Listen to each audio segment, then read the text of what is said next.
Good morning, good morning, good morning. How is everyone? Myself, I'm beautiful.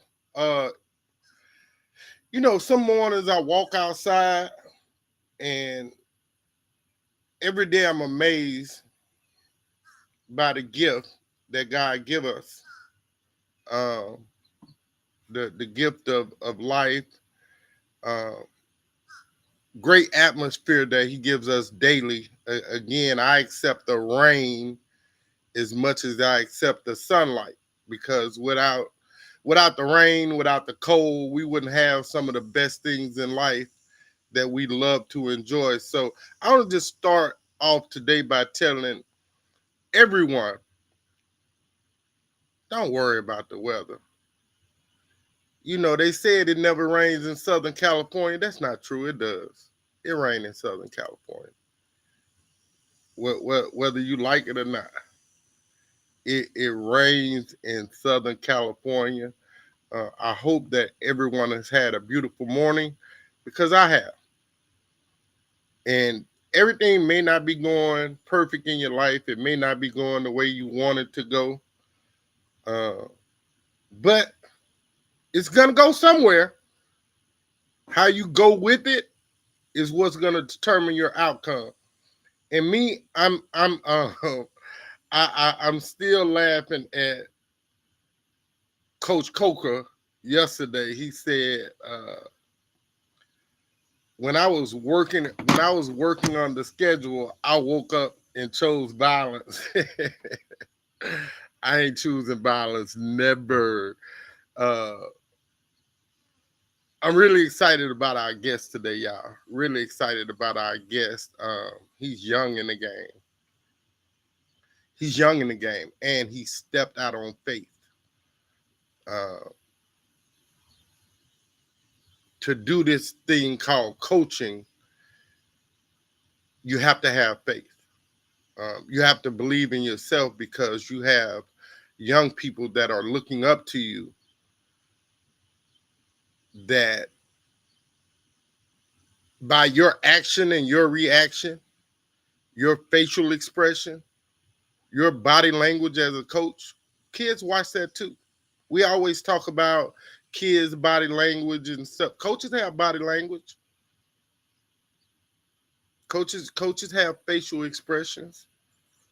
So we all sometimes are just unpleased. This guy, I bet you ain't gonna see that. I bet you see all good energy. I bet you see all good energy. Watch this. Please welcome Drew Caillouet. Caillouet? Yeah, Caillouet. they're right. Yeah. Caillouet. What's up, Drew? What's up, man? Hey, get back to your point, man. Tell them youngsters read the book of Job, bro. Tell them youngsters read that book. Yeah, Joe was a patient man, the word says. hmm Patient, Patient, always thankful, bro. No matter what happens, right. Cause, always thankful. Cause he went through. Ooh, Through it, he through went it. through. Man, we ain't gonna start that though, boy. I don't make me. There, a couple people already told me I probably should be preaching the word. Uh, and get Drew. You know I could talk, Drew. Shit, I can talk too. Drew, you know I could talk, Drew. 7-11 in my mouth. I talk in my sleep, Drew. I talk so much. My What's girl up, said bro? I How be you flapping doing? them gums, bro. Yeah, man, I like it. I like talking, man. I like talking. I like Mhm. talking. Talking gives me peace. I used to use that. Hey, what that thing is? Come on. Oh yeah, that right there. That orange peel. That orange peel. I always Or- got it. I used to do work with that thing. I was all right, bro. I was all right. I ain't these young kids today, man. These kids today are phenomenal, man. But hmm I did my thing. I was a 6 foot post player. I was okay. I was okay. You know. I taught Junior them post moves, y'all. What's up, coach? Man, what's up? Welcome. Phone call. He What got a you cut phone out? What you call. said? Nah, somebody tried to call. I said, welcome. Well, thank you, man. Welcome. First time. We go back from HLB. Keep getting them phone calls. I was trying to put my phone on airplane mode, and I turned off the whole Wi-Fi. Yeah, you gotta hit that DND, coach. Yeah, I figured it out. You gotta hit that DND. I forgot to tell you that. So, hey, coach, come on, give us this great introduction. Man, I'm gonna skip the playing one and go straight to the coaching. I've been at Bourgeois, HL Bourgeois for the past 6 years learning. My dad, who a lot of y'all know, is one of the Bayou greats. He's got 600 plus wins, and I was able to learn a lot under him. And then Coach Sterling Washington, who got his own state championship at Ellendon Memorial High School. Man, I couldn't have had a better. I'm gonna call this my internship years, man. I couldn't have had a better internship. Learn from two of the guys who done been there and been seeing some things, and man, I don't think I could have been more well prepared for this job I got ahead of me in this task. Man, hey, when you look at this thing, man, was it meant for you to be a coach? I think so. I was sitting in college not knowing what the hell I wanted to do with my life, and I just knew I wanted to keep doing something with basketball, and it just kind of looked at it. I've been around it my whole life since I could walk. I've been in the gym, man. Just needed something to do with basketball, and we had the playing option, and I was gonna make more money coaching and teaching, so I decided to go that route. So look, when you look at this thing, you said go overseas or go make some real money coaching and teaching. Mm-hmm. Let me ask you this, coach. How do 8.5 months work out for you? Man, it works out great for me. Man, great for me. I wouldn't rather be in no other place, man. I get to sit around kids and have a good impact on them and just try to help them be better men, better women. Basketball comes second. It's bigger than basketball. So get to talk to people. I kind of slip in Jesus when I can, you know. It works out great for me. Now you say 8.5, man. It's more like 11.5 for a basketball coach. Let me think about that. So I'll get one week I'll take in April. I take off from school and everything, and then in July I take about 2 weeks. So about 3 weeks out the year I get a good little break from it. But other than that, we year round, baby. I'm trying to think about that. I can't give you 11 months, coach, because 2 weeks is a dead period. Yeah. 2 weeks is a dead periods. I'm out of here. You ain't gonna see me during them dead periods. 2 weeks is a dead period. And then you get the 2 weeks for Christmas, but you kind of work. You kind of working through Thanksgiving, through Christmas. I don't know how much. I don't know if you're gonna be old school like your dad though. I don't know if you're gonna be that guy. What you mean? I don't know if you're gonna schedule tournaments during Christmas. You know who you talking to right now? You you young. You about to get married. Hey. That's why I'm scheduling these tournaments so I can chill when I'm older. Man, you gotta think. You get out the season, you jumping straight into AAU. So it ain't really a whole lot of time in between. So see, we didn't talk about that. You just threw me. Mm-hmm. Where you go with that? So you jump straight to AAU, right? Mm-hmm. Then you going AAU summer ball all at the same time, really. Then June you get straight summer ball. Before June you AAU, June straight summer ball. Then July you hop right back into AAU. Then right after AAU you got about 2 weeks. See, I'm at the end of my 2 weeks right now. We started back up already. Then you getting ready for fall ball. Getting ready. So do you like it the old way when you couldn't do nothing till October? Or is this new transformation where you can kind of start when you want to, but with restrictions? Like which format for you? It's pros and cons with both. See, with the old way, I think you wasn't getting as many kids that could potentially burn out. That's the thing I got to watch with this new way. I got to not burn them out too much. Cause see me, I got to realize kids don't love basketball like I do. I'll be in the gym every day and be content with it, but they need a Right. little break, you know. So it's pros and cons. I'd rather the new way. If I had to choose one, I'd rather the new way because I could get in and get some work in with them. But I mean, the old way, you can still do some things. We was doing more individual work around this time of year. But it's nice to be able to have all the kids in one gym and do station work instead of having only 4 kids, 5 kids in the gym at a time. Right. I tried to create this place of peace Mm-hmm. with basketball. Like Right. it's been basketball has been so much to me. Like people don't understand like how basketball kept me out of trouble. Mm-hmm. Uh, when some of my friends were going make babies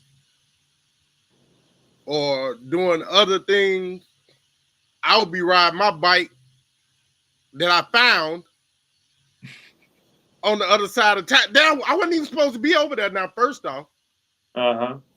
So I was walking and I found the bike to help my journey a little bit better. Some of y'all ain't gonna never catch that. Uh, They don't know about dribbling left hand all the way to that park, dude. They don't know about that yeah, part. like what for you help you understand that basketball was your piece? Man, going into my junior year, I got in a dirt bike wreck. And I'm supposed to be one of the guys now. You know, I'm supposed to be starter, put a big load on me, man. And I broke 12 bones or something all up the left side of my body, my hip. I broke the cartilage up in my knee, my tibia, my fibia, and my wrist. So having it so abruptly taken from me at that time, it really showed me my love for it. And I didn't know I loved it before, you know. I Yeah, didn't know. But you know, they say you never know you love something till it get taken from you, and that's true. And basketball been my best friend. It been my girlfriend. You know, man, everything, man. You know, you get your heart broke, you go straight to that gym, man. right, right, Your mama says something crazy to you, you go straight to that gym. right. shoot the pain away, man. I didn't I couldn't we couldn't really afford a basketball for the house growing up. Mm-hmm. I seen my son, sleep with it. I see other kids that have slept with it. I got it in my hand right now. I know I laughed at that when you went and got it, man. We got up at the same time to go do something pre, and when you came back, you had a basketball. When I came back, I had a Dr. Pepper. Drew, when the process young guy getting into coaching, most guys have to find somewhere to go and sit under someone. Uh, you made a phone call. Mm-hmm. My Dad, I'm phone call got me. ready. Dad, I'm ready. What can you remember what that conversation was like? Once you guys did all the paperwork and got everything cleared through the school board and the school, and you go through your interview. Can you remember what the first thing coach told you was? Man, I remember more the process of it happening. See, I finished my playing career at was Blue Mountain Christian University now. Back then it was Blue Mountain College. And it's near Memphis, it's North Mississippi. It's where I met my soon to be wife. And I was kind of content with staying up that way and trying to go straight in the head coaching. They had a couple jobs open in the area. who I knew my coach could kind of talk to the principal and give me a good recommendation. I had a good shot at. A guy who played just before me at HL was my dad's assistant, and he called me one day, probably like middle of May. He's like, hey, bro, can we have a conversation? I'm like, yeah, what's up, man? I'm thinking I'm just talking to one of my brothers, you know. He said, man, I'm getting out of it, and your dad's a little older, and I just don't feel right not having this conversation with you before I get up and it gets announced to everybody because your dad's on his way out. We don't want him to get stabbed in the back or nothing like that, you know. So I remember having that conversation. I remember having a conversation with my pops and him not trying to push me to do it, but him just letting me know that the door was open if I wanted it. And the rest is history. I just kind of was like, you know, and I didn't understand it at the time, and I can't say this is part of my reasoning. But like we said earlier, man, I got to sit under some guys who know basketball, man. It is a Right. lot different coaching and playing. And it's a lot different Absolutely. managing the game and a lot different knowing substitution patterns and just when the right call is for a certain play or a certain defense. And timeouts was a big thing for me early on. I didn't know when the hell to call a timeout. And I had some guys with a close watch over me the whole way. It just was a blessing in disguise, and I'm so glad I went down that road to go back to bourgeois. And I got to spend a lot of time with my dad that I know a lot of people wish they could have spent with their dad. And it was a wonderful thing, man. I want to talk for a second about a statement you just made. Getting a phone call, and now you understand the assignment. Mm-hmm. Um, a lot of people would love to be a coach. Even more guys would love to go back to their alma mater and coach. Even though it's not the head coaching position, you get to go back to your alma mater. You get to go coach with your dad. When you think about all that now, going into year 7, what were the emotions that first ran through your mind, and how were you able to contain some of the joy that you must have felt? Man, it's kind of like I never left. We'd every summer I was playing. Every time I wasn't at school, man, I was in HL's gym. It kind of just I can't say it was joy. It kind of just felt normal, man. Like I was just back home. It's something special. I got this job at Bird, and I had to go looking for all kind of gear and stuff. It was kind of cool not having to go look. I could put back on the jacket I had my junior year, and the kids like, "Dang, coach, where you got that?" And I'm like, "Man, this old drip. Y'all don't know about that." You know. Right, right. Man, all the kids who I coached my first year, they knew me as a player before. I was always coming in the summer, whooping their ass, and then they knew. So it's kind of like we talked before we started about still playing and the kids kind of respecting your game and knowing you know what you're talking about. Right. I kind of came in with that at Bourgeois to a certain extent, and I had to learn to not be partners with the kids my first year. You know, that's something that young guys have to learn. Yeah. But it kind of was just I was almost on that path already, and I didn't know it. You know. You're 22, 23, Mm-hmm. and you're the assistant coach And at at a that point, I was the head assistant because we hadn't got Coach Sterling yet. okay. It At, was at a 5A school. mm-hmm. Like again, I sometimes I don't think people really understand the differences that separate 1A, 2A, 3A, 4A, 5A, B, C. Like me and some of our friends that I'm really close with in basketball, we have these discussions, and if you are at a BC school and it's maybe only 125 or 150 total kids on campus, Mm-hmm. that means you only got maybe 60 boys. Mm-hmm.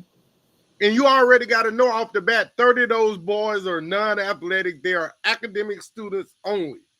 Mm-hmm. But then you go, as you grow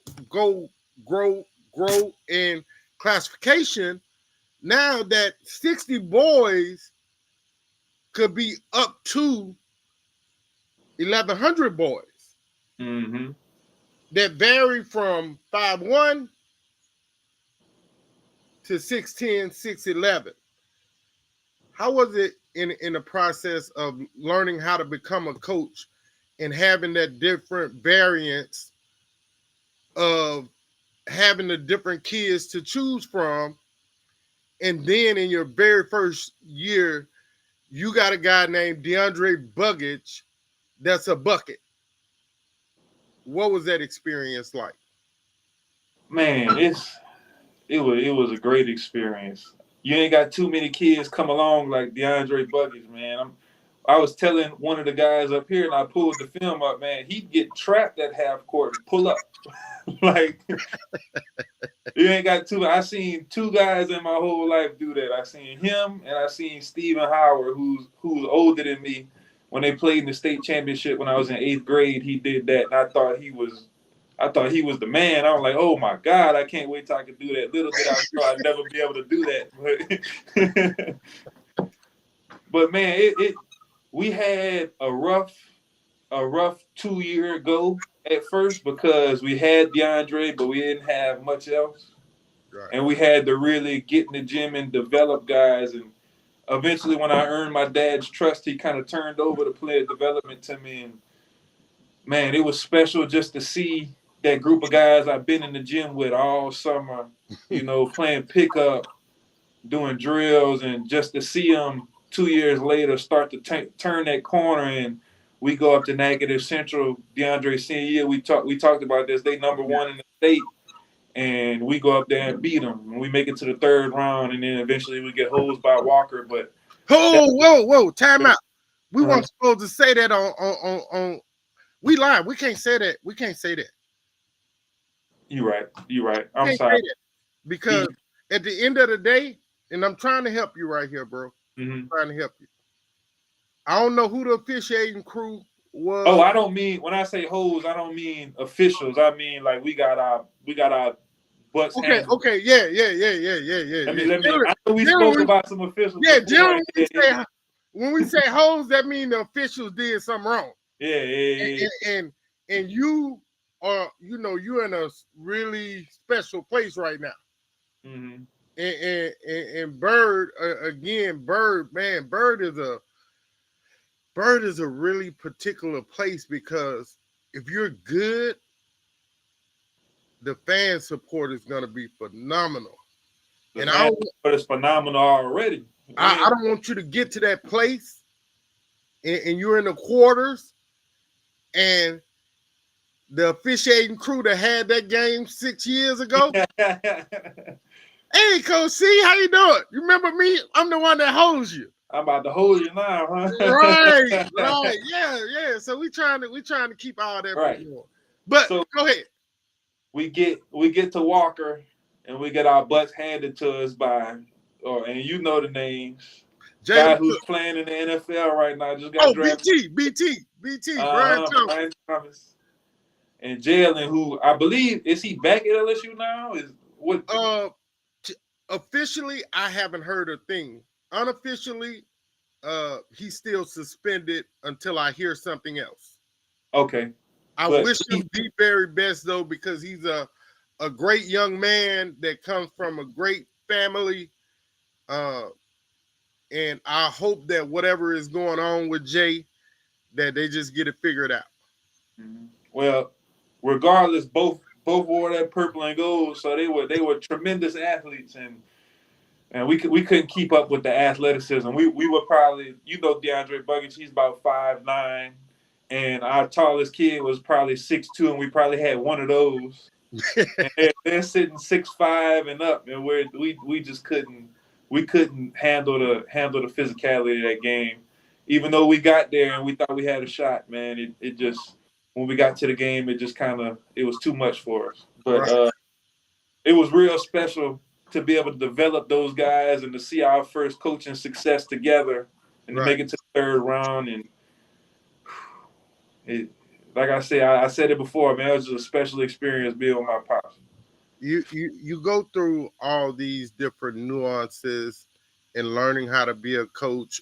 Again, your words were you didn't know when to call a timeout. You didn't know how to really interact with the kids because 4 or 5 years, especially in today's time, there's really not a big age gap. Mm-hmm. Like 4 or 5 years when I was coming up, I ain't no kid. I ain't know no people in high school. Mm-mm. I definitely didn't know kids at other high schools. These kids today, they know kids intimately from other states at Mm-hmm. different schools because of AAU and showcase, and they may play together or they may have played against each other. Like I wasn't no high major athlete. I was just a solid in the neighborhood athlete that was a good Me too. football player. Me too. Uh, you get to this point. How did you know you were ready to be a head coach? I knew a couple years ago. Now, I would say I'm more prepared today than when I started applying for jobs last summer, the summer before.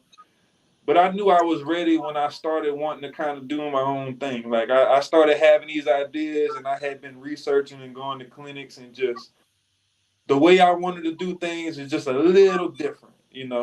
And that's when I knew. That's when I started looking. I started looking at these good jobs. I applied to Hornville. I applied to New Iberia. I applied to several jobs like that. And Right. I think that when I started applying, then I'm getting used to being interviewed.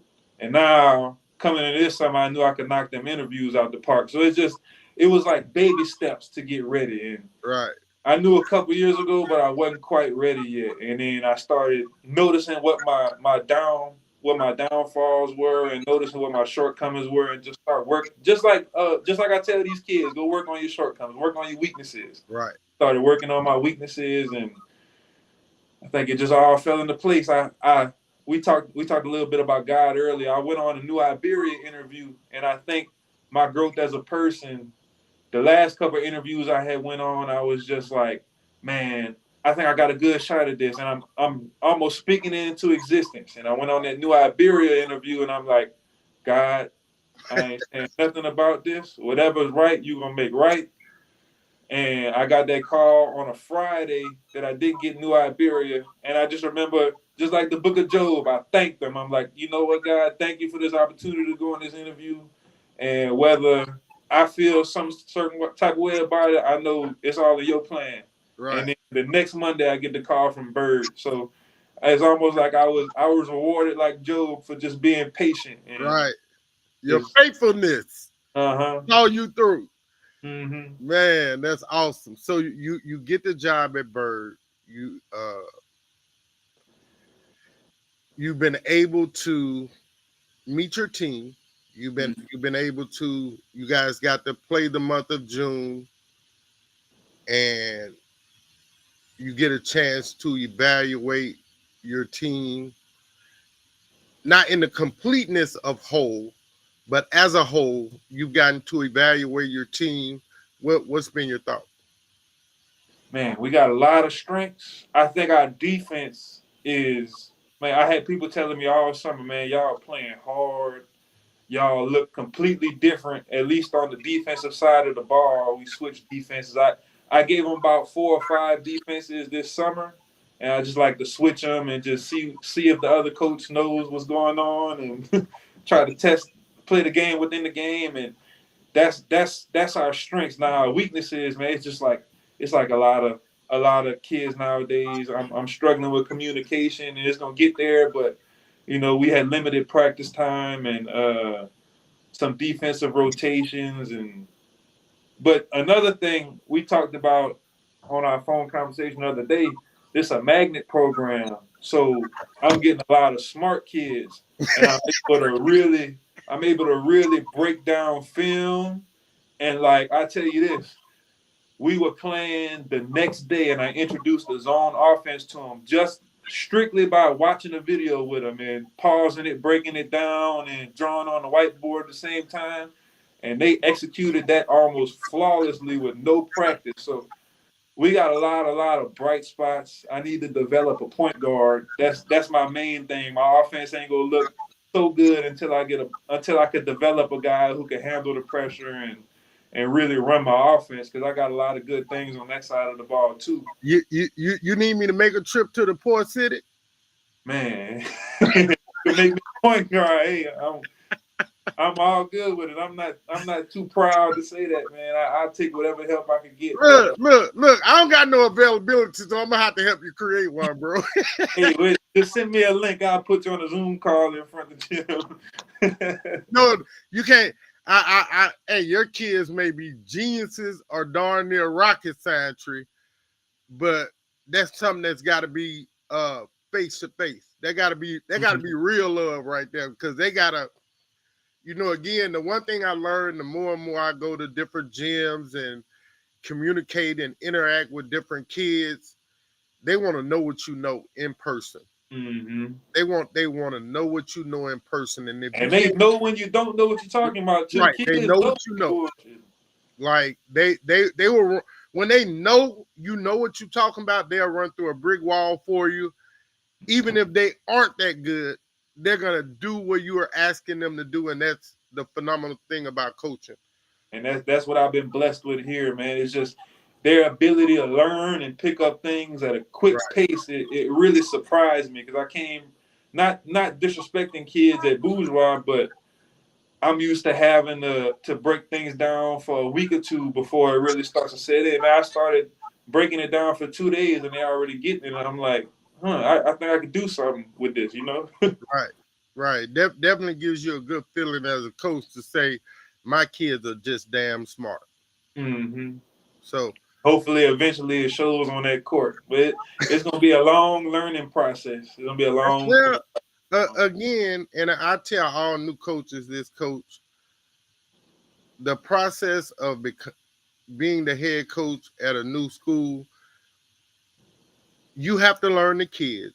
The kids have to learn you. The kids are going to try you. You may have to kick one of your best players off. You may have to kick one of your worst players off. Mm-hmm. But at the end of the day, when you find that common middle ground that bonds you, and raise it up for me, that's going to always be the common middle ground for those of them that really love basketball. And we accomplished it at Bourgeois, and I'm accomplishing it here, man. These streets for these kids are just they treacherous right now. So if I could keep them in this gym and playing this more and touching this more than they doing anything else, man, I think the results will just end up speaking for themselves. That's right. Coach, man, this has been fun. You know, we talked about this before. I'm definitely gonna have you back, but I got daddy duties today. Mm-hmm. One of the best gifts I've been given was the ability to be a father. I don't take it lightly or for granted. And my two boys were easy. I get them some food, or I get them a ball, be it football, basketball, baseball. They ain't really care. You know, they ain't hungry, and they got something that they love to play with. They were good. Man, this dad and daughter stuff, man, I'm going to the nail shop. And I'm scared to have a daughter. I ain't saying that, man. I'm going to the nail shop. I got dad and daughter. I love her though, so it's easy. but it's definitely different. I gotta tell you, man. Don't believe me? You don't have to believe me. Just watch when your baby girl comes. Like that joy is like none other, man. Mm-hmm. She melted my heart from the day she came into the world, and I have not been the same. I just have not been the same. A lot of stuff that I wouldn't take before her, Mm-hmm. I I eat it like it's one of my favorite foods is lasagna. I eat it like it's the best Shoveling in. helping of lasagna, yeah, ever. So, man, thank you, coach. But look. You know, since you ain't really had your first season yet, you got to come back in the middle of the season. Like Yes, sir. it's not a lot of BYRD stuff to talk about yet, but you definitely showed Mm-hmm. up on how you got here, bro. And I always we talked about this. I'm always grateful when coaches come on and they're open and candid about their journey because the Thank you for having viewers. me, man. Oh, anytime, man. Anytime, man. You know, me and your dad, man. We get along great. Uh, when I think about him and the greatness that I've seen him accomplish, your story is gonna be greater because you learn from a guy that truly loved the game. So, thank you. Come on, give us something. Give us something before you go. And y'all just make sure if you in the CE Bird area, y'all come check us out. I got CE Bird boys basketball on Facebook. I'm gonna be putting that schedule out. Just come check us out and watch the magic happen, man. Hey, make sure you tag me, bro. I will for Tag sure. me. Hey, Mhm. hey man, I appreciate you. Tell the missus that if I don't get my invitation to the wedding, it's gonna be some trouble. Cause the wedding gonna be in the middle of Tennessee and Louisiana. Uh-huh. It might I be in already, Vegas. How we feeling? to be young and loving what you're doing, man. That's a blessing. That's a blessing. It is, man. Uh, I've been by the highest power, man. I'm thankful every day for no doubt, man. We want to thank Coach Drew Caillouet, Caillouet. it. You sure you ain't a butcher in the past life? Yeah, Caillouet. It's like the little bald kid Caillou with what at the Caillou. end. Yeah, Caillou. Yeah. man, I got one of them names too. Hobart is not a name that most people get right on the first time. So I hate Now messing imagine up people people's in names. North Mississippi how they butchered it. Ooh, Lord. Matter of fact, quick story before we go. We playing at Westgate my senior year, man. Playing at Westgate, and they announcing, and they say number 4 starting Drew Caillouet. And then you know what these suckers said right after that? They said head coach by Andrew Caillouet. I said, "Oh, you mother suckers! I knew what y'all was doing, man." bruh, I bet your dad had a heart attack. Oh, he turned maroon that day. He caught it too. He caught it too. Man, too funny, too funny. Hey, y'all, we want to thank Coach Drew, though, man. Young coach in the game. Again, coming to a gym near you. BYRD Yellow Jackets, head coach, Coach Caillouet. Hey, y'all, go check him out, man. Give him a chance. I promise you're going to like what you see because his love for the game, y'all hear it in his voice, man. He out here working. And when the coach work, that means the kids work. So you're going to see a good product on the floor. Thank you, guys. Remember, get off the bench, get into the game.